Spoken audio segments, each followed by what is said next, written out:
여러분 안녕하십니까. 누리 PD 김전입니다. 말을 조금 아끼겠습니다. 지금 정치 상황을 보면요. 이재명의 꽃놀이패입니다. 이재명의 꽃놀이패. 그야말로 더 이상 바랄 게 없다라는 상황이죠. 어, 1심 선고가 이제 11월에 두 개가 있는데요. 그거 앞두고 원래 의도했던 대로 지금 다 풀렸습니다. 지지율 좋죠. 압도적 차기 주자 1위를 지금 달리고 있고 거기에 더해 윤석열 대통령을 완전히 이제 코너에 몰 수 있는 그 지경까지 왔습니다. 이제 뭐 덕이의 미소, 만면에 이제 웃음이 이제 가득할 겁니다. 이재명은. 어, 자 그런가 하면요. 윤 대통령에게 가장 약한 고리가 뭡니까? 바로 김건희 여사거든요. 그런데 제가 볼 때 정말 김건희 여사에 대한 그 애정이랄까 사랑이랄까 정말 지극한 것 같습니다. 너무도 아끼는 것 같아요. 나이 차이도 있고 하기 때문에 더더욱 그런 면도 이제 있는 것 같은데 이 김건희 여사가 어떠한 잘못이 있다. 논란의 중심에 서 있다. 국민적 비호감이 극에 달해 있다. 사실상 마녀의 이제 반열에 올랐다라고 이제 볼 수도 있는데요. 그런데 냉정하게 이제 이렇게 따져보면은 이 정도로까지 욕을 먹어야 되느냐라는 겁니다. 이 정도로까지. 같은 입장을, 같은 경우를 저쪽 이제 김정숙이라든가 김혜경에게 적용시키면 어떻게 되나요? 거기는 훨씬 더 하거든요, 사실은. 근데 그건 이슈 자체가 안 되잖아요. 물론 우리 언론도 문제가 있지만 이거는 정치인들의 문제입니다. 국민의힘에서 그걸 부각을 안 시켜서 그래요. 그러니까 자당에서도 지금 김건희 여사를 때려버리니까 이거 온통 막 이 이야기만 하고 있는 겁니다. 이렇게 되면요, 윤석열 대통령을 궁지에 몰고 당신 내려오라라는 이야기죠. 당신 내려오라. 근데 그거 내려오라라는 그게 이제 뭘 말하는지 아시죠? 그게 탄핵에 의해서 이제 그렇게 될 수도 있지만 하야, 자진 하야 같은 것을 외부에서 압박하는 그런 상황이죠, 지금. 그래서 그 수단으로 특검을 지금 앞세우고 있는데 최병 관련 특검도 그렇지만 이 김건희 여사 특검이 가장 신경 쓰이고 아픈 구석입니다. 정말 약한 고리고요. 대통령도 이걸로 계속 때리면은 결국에는 무너질 수 있다라고 이제 그렇게 보는 시각도 있죠. 그래서 김건희만 때리는 거죠. 계속해서. 최순실 씨와는 경우가 다르지만 의도적으로 그렇게 지금 만들어가고 있는데 이게 큰 그림을 그리고 있었던 게 바로 이재명이거든요. 바로 그 패거리들이 이걸로 때려보고 저걸로 때려보고 했지만 다 안 통했잖아요. 근데 드디어 이제 이게 어느 정도 어쩌면은 답을 찾았다라고 이제 볼 수 있는 게 김건희 여사입니다. 그런데 놀랍게도 지금 상황에서 여당 대표가 지금 어쨌거나 이재명과 보조를 맞춘 상황입니다. 이걸 우리 언론뿐 아니고요. 우리 여러분도 뭐 이미 다 알고 있는 거죠, 이거. 이렇게 보시면요. 영부인 망신주기 관망한 한동훈. 이재명과 회담은 이렇게 덜컥 수락해버렸다. 이게 사실 충격적인 거죠. 대통령과 1대1 만남은 아니지만 정진석 비서실장이 지켜보는 가운데서 두 사람이 이제 만났습니다. 만남의 분위기는 어땠는지 다 알죠? 완전히 그냥 파국을 선언하는 그런 자리처럼. 그리고 윤 대통령이 한동훈 앞에서 저렇게 엄한 모습으로 무서운 얼굴로 정색하고 이렇게 서로 말을 섞은 것은 아마 최초일 겁니다. 최초. 눈에 넣어도 안 아픈 후배라고 했는데요. 이제는 완전히 이제 어떤 관계인지 이제 뭐 굳이 설명할 필요가 없겠습니다. 자, 그리고 그 후에 있었던 일만 해도 말이죠. 자, 한동훈 쪽은 뭐 이런 식으로 이재명과 덜컥 저렇게 회담을 수락해 버리니까 저게 뭐겠습니까? 용산 대통령실을 향한 공동 전선입니다. 일종의 압박 카드인데요. 자, 이래도 이제 이렇게 항복하지 않을 것인가라고 대통령실을 향해서 그야말로 칼을 뺀 겁니다. 이제 뭐 특검을 거부해도 국회로 다시 넘어오게 되면 이제 그 대통령의 거부권을 무력화시킬 수 있다라는 자신감이 있습니까? 근데 윤 대통령은 뭐 그것까지도 고려해서 지금 어떤 반응을 보이고 있다라고 봐야죠. 자, 여야 대표 또 만나기로 이재명 제안에 한동훈이 이제 이렇게 화답을 했다. 저는 이게 말이죠. 기본적으로 이 두 사람은 지난번 한번 만났잖아요. 대표 회담이라는 게 흔한 게 아니에요. 아주 10년 뭐 넘는 기간 동안 대표 회담이 없었어요. 그게 지금 벌써 두 번째 이렇게 열리는 거예요. 두 사람 사이에는. 죽이 맞는 거죠. 합이 맞다라고 할까. 원래 한동훈을 대표로 만들었을 때는 이재명을 잡아달라고 뽑아준 거 아닙니까?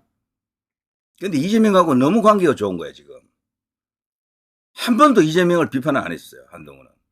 뭐 모르겠습니다. 제가 한 번쯤은 제가 몰랐을 수도 있는데 사실상 이재명에 대한 공격 의지가 없다라는 게 다 드러났어요, 지금. 그래서 지금 오로지 용산하고만 지금 각을 세우고 용산만 때리잖아요. 그것도 용산이 가장 아픈 구석, 약한 고리를 때립니다.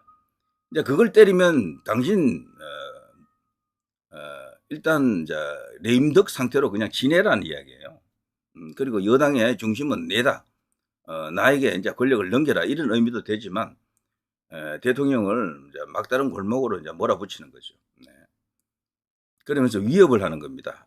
지금 의석수가 국민의힘이 얼마 안 되기 때문에 내가 마음만 먹으면 얼마든지 당신을 특검도 지금 무력화시킬 수 있고, 그러니까 특검 거부권 무력화시킬 수 있고 탄핵도 할 수 있다라는 그런 의미도 들어갑니다. 그런데 저는 그게 과연 가능할까라고 사실 의심합니다.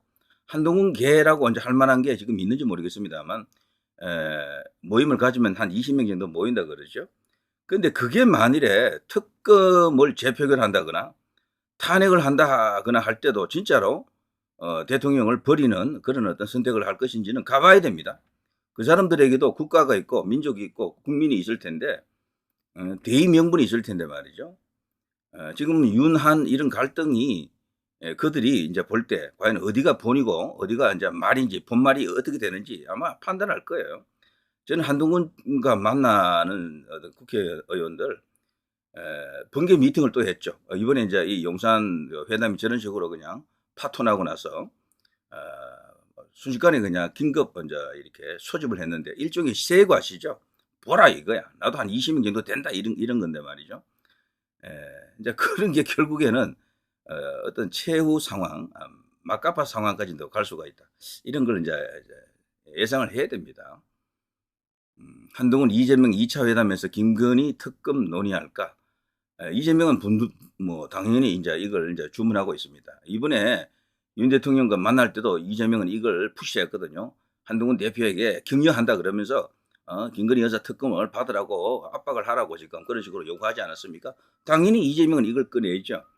근데 한동훈 같은 경우에는요, 이걸 어떻게 이제 할 것인가? 일단 국민의 뜻을 따르겠습니다 정도가 답이 될 거예요. 근데 지금 국민의 뜻은 특검하라는 거잖아요. 여론조사에 보면 한 70% 가까이 나오지 않습니까?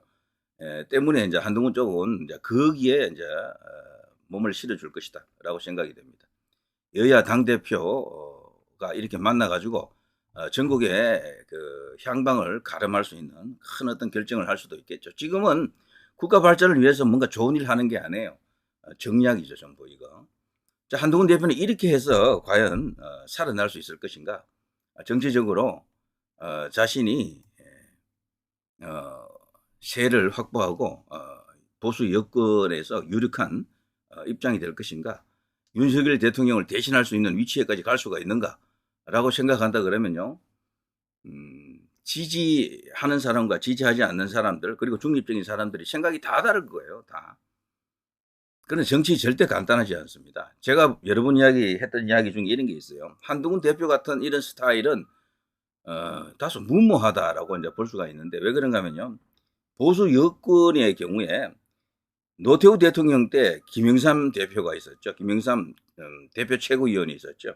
그때는 총재가 또 대통령입니다. 그야말로 절대적인 권력을 대통령이 갖고 있었죠. 총재이기도 하고요. 그럴 때 이 둘의 관계가 어땠느냐. 김영삼이가 계속해서 들이댔죠. 근데 노태우라는 분이, 대통령이라는 분이 그걸 다 받아줬어요. 밑갈스럽지만 받아줬다니까요. 그래서 김영삼이가 대통령이 됐던 거예요. 근데 그때 김영삼이는 벌써 허주 김윤환을 중심으로 그 주변에 많은 사람들이 모여 있었습니다. 당의 대세를 장악했어요. 지지율도 1위였고. 뭐 그래서 서로 뭐 대세 중심으로 현직 대통령도 인정을 해준 거예요. 그래서 무난하게 김영삼은 그래서 대통령이 됐습니다. 3당 합당의 효과로 뭐 그대로 이제 대통령으로 직행했다라고 보는데요. 자, 두 번째. 김영삼이가 대통령이 되고 나서 누굽니까? 이회창 총재잖아요. 이회창 총재도 지지율 뭐 압도적 1위. 그리고 주변에 뭐 거의 절대 다수 의원들을 갖고 있었습니다. 근데 하나 다른 것은 관계가 나빴어요. 김영삼하고. 그래서 결국에는 이회창 총재는 뜻을 못 이뤘죠. 뭐 여러 가지 요인도 있습니다. 이인재 뭐 등장하고 등등 해서 이런 것들이 있지만 결정적인 것은 뭐 JP도 잡지 못했고 뭐 다 놓쳐버렸죠. 결국에는요, 대통령하고 이제 갈라쓰면서 이제 그렇게 된 겁니다. 이제 그런 게 있고요. 그런데도 불구하고 이회창은 그 후에 한 번 실패하고 두 번 실패하고 세 번이나 대선 이제 도전했었죠.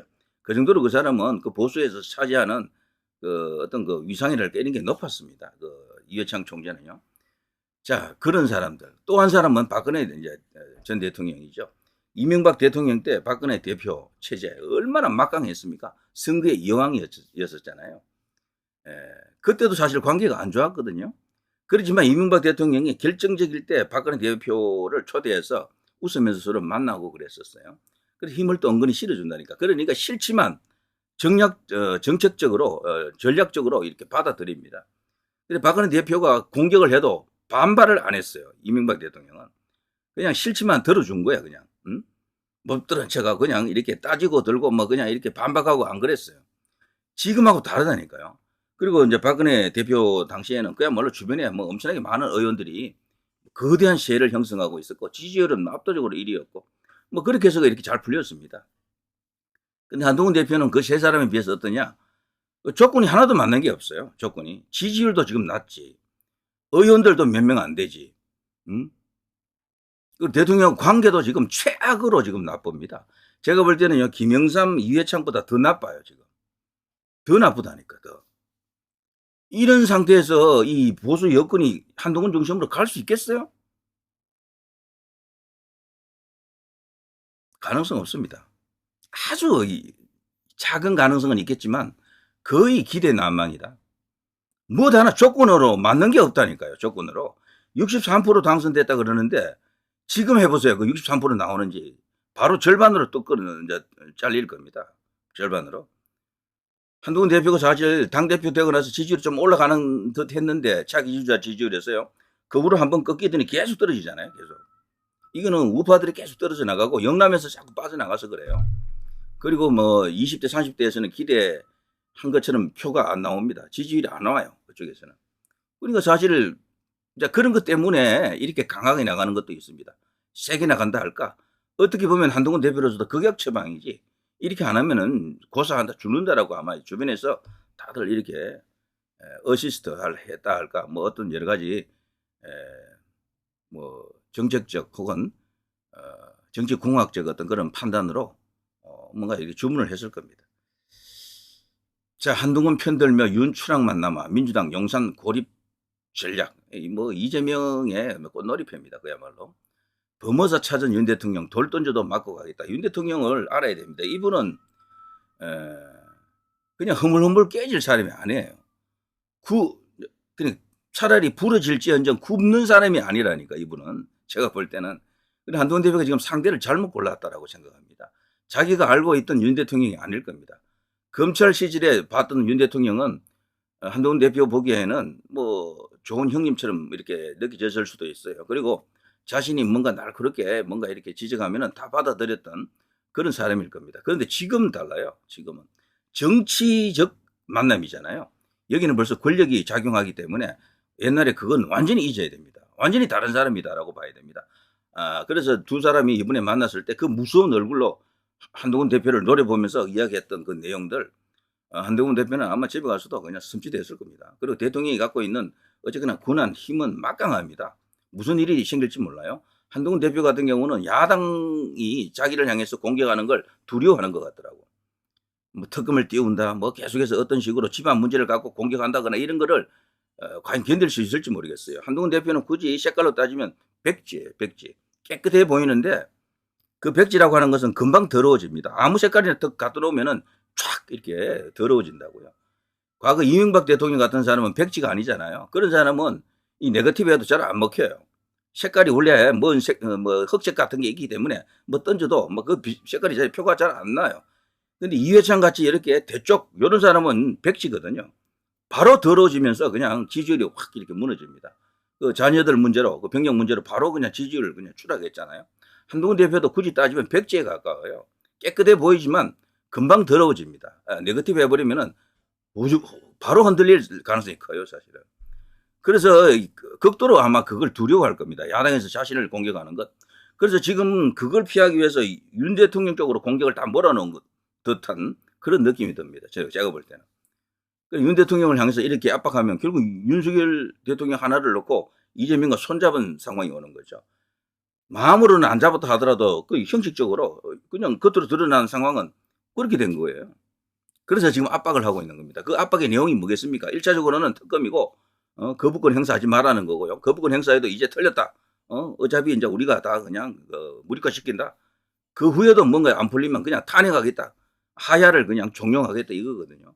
이걸 과연 보수 우파 여권에서 과연 납득할 수 있겠습니까? 그걸 한동훈이가 지금 한다 그러면은 그걸 여러분이 받아들이실 수 있겠어요?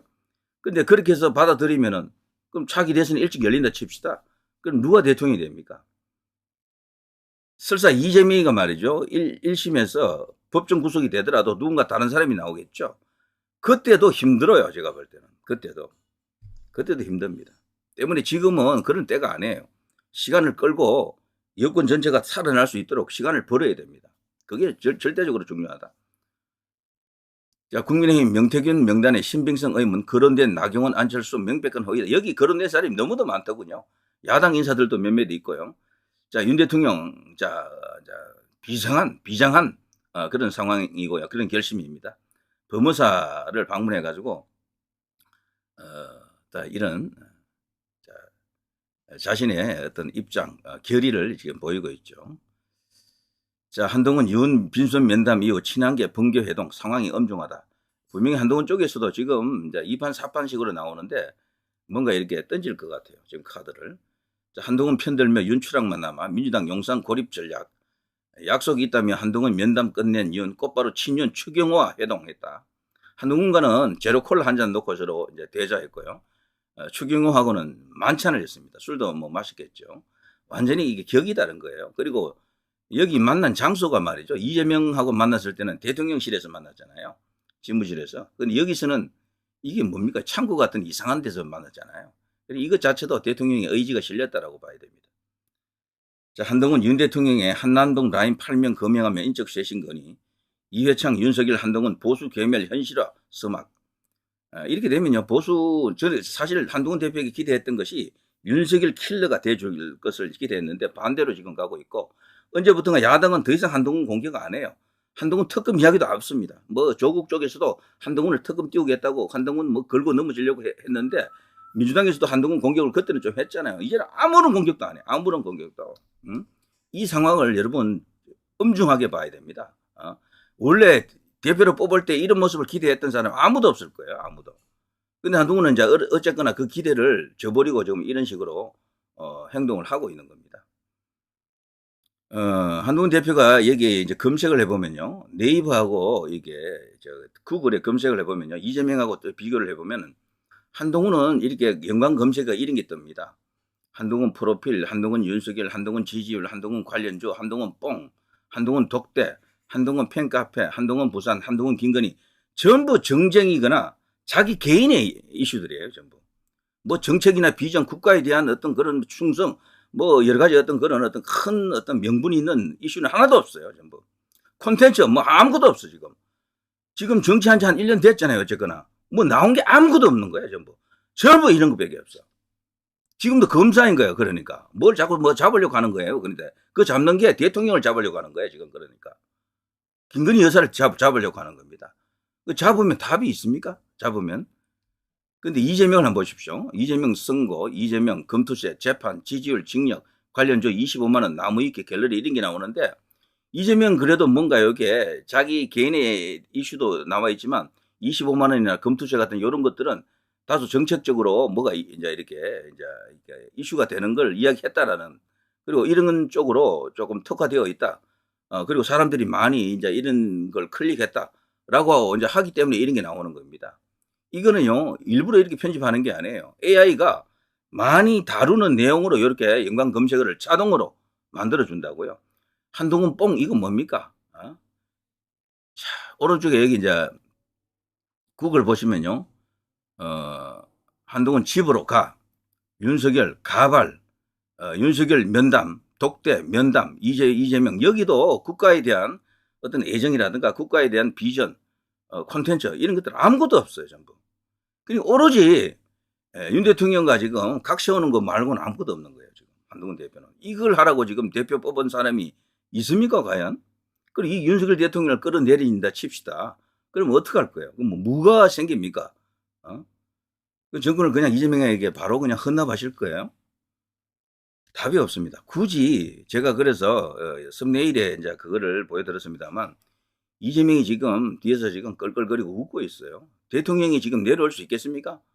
그냥 완전히 그냥 정권 갖다 바치는 행위가 되는데 결국 그래서 말이죠. 한동훈 대표가 마지막으로 자신이 제가 볼 때는 살 수 있는 길은 내려오는 것밖에 없습니다. 내려올 때 그냥 황교안처럼 그냥 도망가듯이 내려오지 말고 명분을 쥐고 내려와야 됩니다. 제가 이런 식으로 가게 되면은 여권, 범여권 전체가 보수 여권 전체가 이제 분열이 되는 거죠. 이대로 가게 되면은 필망이죠. 아무런 좋은 점이 없습니다. 이재명 좋은 일 시키는 거예요, 전부. 문재인 좋은 일도 됩니다. 저렇게 하면은. 자, 그런 걸 이제 깊이 통찰하고 의식했다. 일단 자수가는 의미에서 사라지겠다. 이런 것도 좋습니다. 그래서요, 한 1년간 잊혀 지내는 것도 괜찮습니다. 그 후에 국회의원 선거라든가 뭐 아니면 뭐 지방 선거 때 한번 나올 수도 있어요. 바로 대선으로 꼭 가야 된다는 그런 보장이 없습니다. 얼마든지 뭐 서울시장이나 경기지사 이런 데도 한번 나가볼 수도 있는 거예요. 지금 그렇게 빨리 대통령 돼서 뭐 할 거예요? 원래 대통령은 뒤에 되는 게 좋습니다. 다른 정치 경력 쭉 쌓고 나서 천천히 가도 돼요. 진짜 한동훈 대표를 아끼는 사람이라면 제 이런 말에 대해서도 한번 신중하게 판단을 해봐야 됩니다. 한동훈 대표가 갖고 있는 역량, 그 주변의 그 어떤 힘, 과연 그걸로 자신이 지금 뭐 뭔가를 하려고 한다. 이럴 수 있겠습니까? 저는 가다가 말이죠. 엄청난 부작용으로 인해 가지고 정치적 생명이 끊길 수도 있다고 봅니다. 대통령도 한동훈에 대한 약점을 쥐고 있을 겁니다. 한동훈 대표도 제 생각에는 대통령의 약점을 쥐고 있는 것 같아요. 근데 그렇게 이제 보는 사람들도 많이 있는데, 어쨌거나 지금 무모하다라고 생각됩니다. 대체로 이제 언론들은 한동훈 대표 편을 들기 때문에 마치 한동훈 대표가 이길 수 있는 것처럼 뭔가 이렇게 얻을 수 있는 것처럼 보이지만 그렇지 않습니다. 언론이라고 하는 것도 말이죠. 특히 조중동을 중심으로 한 이 보수 언론이 중요한데 이들도 계속해서 일관되게 가지 않아요. 상황 봐가면서 아니다 싶으면 얼마든지 이게 판을 바꿉니다. 사람을 교체한다니까요. 지금 한동훈 대표가 그나마도 지금 힘이 이제 있어 보이는 이유는 보수 안에서 차기 주자 여론조사에 보면은 혼자 우뚝하잖아요. 이제 거기에 지금 대항하는 사람이 없어서 그래요. 그러나 한동훈 대표가 그 정도 수준의 이제 지지율이면요. 만일에 이제 그 사퇴한다거나 잠시 이제 이렇게 대중으로부터 사라지게 되면 그 자리에 올라갈 사람 많습니다. 그 정도 나올 사람들 충분히 있어요. 지금 그래서 한동훈 효과, 기대 효과가 원래 생각했던 만큼 나오지 않는다. 지금 이대로 가게 되면 한동훈 대표도 결코 바람직한 미래가 기다리지 않는다. 저 같으면요, 그 진짜 한동훈 대표를 아끼는 사람이라면 내려갑니다. 내려가자고 저는 건의합니다. 그래서 명분을 갖고 내려가야 돼요. 그나마도 대를 위해서 소를 희생해야죠. 한동훈은 소예요. 한동훈보다 큰 개념들이 많잖아요. 국가, 국민, 뭐 거기에 더해가지고 말이죠. 역사, 인식 이런 것들. 한동훈 대표는 역사 인식에 대해서도 지금 다시 공부해야 됩니다. 솔직히 너무도 일천해요. 제가 볼 때. 그리고 이 콘텐츠라든가 어떤 그 미래 비전에 대해서 공부 좀 하고 와야 됩니다. 당대표 때는 이런 이야기가 거의 없었는데 앞으로 뭐 대통령 되고자 한다는 사람이면 여기에 대해서 뼈를 깎고 와야 됩니다. 그런 쪽에 대해서는 준비가 거의 안 된 것으로 제가 보이고 때문에 어떤 자숙의 시간을 좀 가져야 된다. 대통령과 싸워가지고 얻을 게 아무것도 없습니다. 이런 식으로 가면 제2의 이회창이 아니고요. 제2의 황교안으로 갑니다. 뭐 제대로 할 수가 없어요. 이렇게 되면. 그래서 명분을 갖고 과감한 명예로운 퇴장 그것을 권유해 드립니다. 그 후에 복귀해야 된다. 그 후에.